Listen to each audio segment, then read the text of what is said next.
you get to see somebody like Jose Aldo, I mean, does that light a fire under you? Did he see something in you, or you didn't talk that much? Or? Yeah, man, like it was very different for me because in my hometown it's very small. You know, we don't have like big fighters like superstars. You know, so when I moved to Rio, was very like good thing for me. You know, like it's different.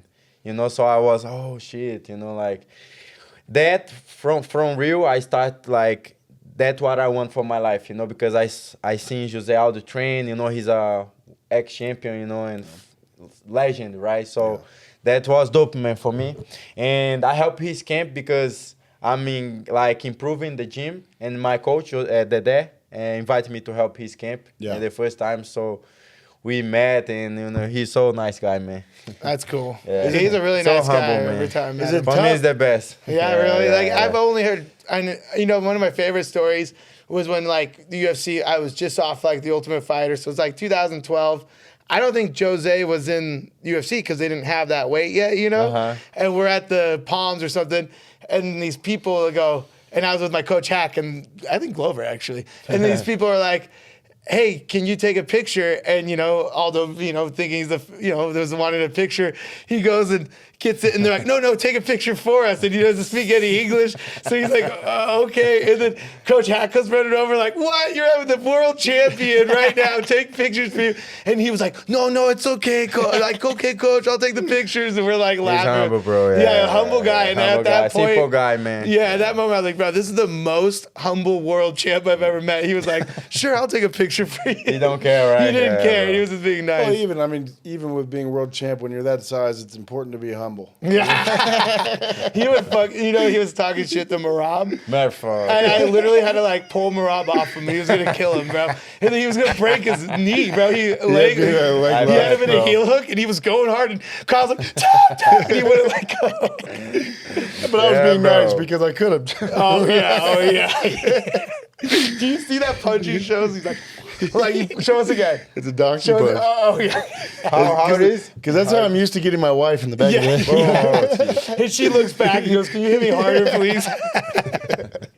Okay, so you get to Rio, you start learning some things.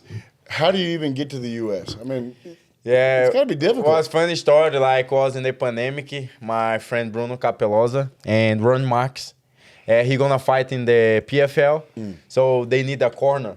Yeah. So they call me, hey, Matheus, you want to come? Because no one have visa. Yeah. I'm the only guy in the gym have the visa to come. Sick. You know? Yeah, hell yeah. And I told you, yes, for sure, man. Yeah. And I came and stay here, you know, forever. That's so sick. Hell yeah, brother.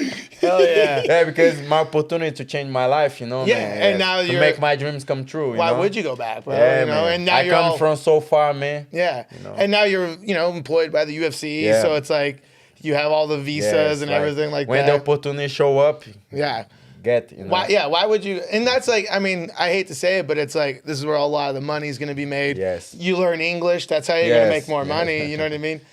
Poton's he's a different outliner. Like, he doesn't need to learn English, because his whole, quiet. But for most people, bro, like, but you see that video of him?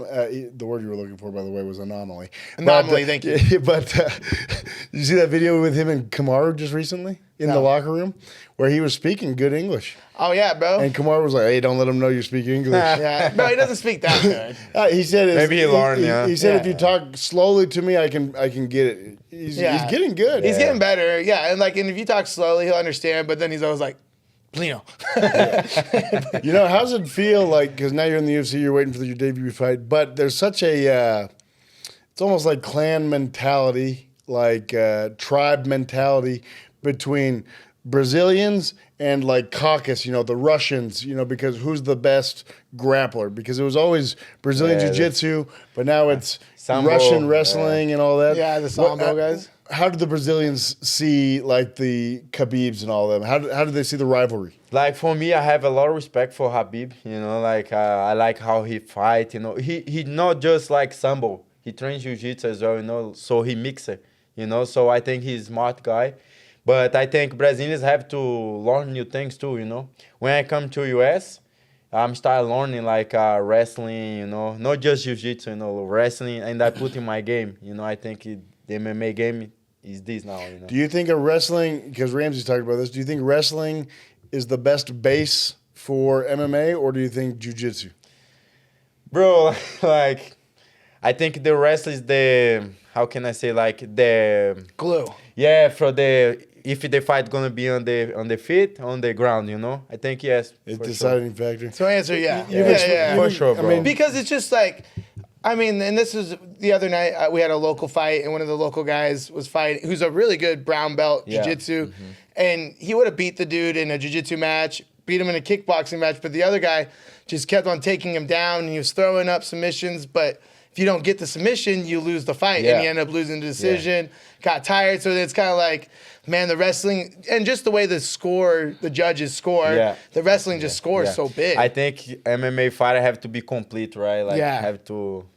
I think, though, it's really become an explosive boxing wrestling match. Yeah. You know what I mean? Like, because it's so, like, because you can't do your jiu-jitsu, because if you are, as soon as you set something up, oh, time's up, stand up, back in the corner, you know what I mean?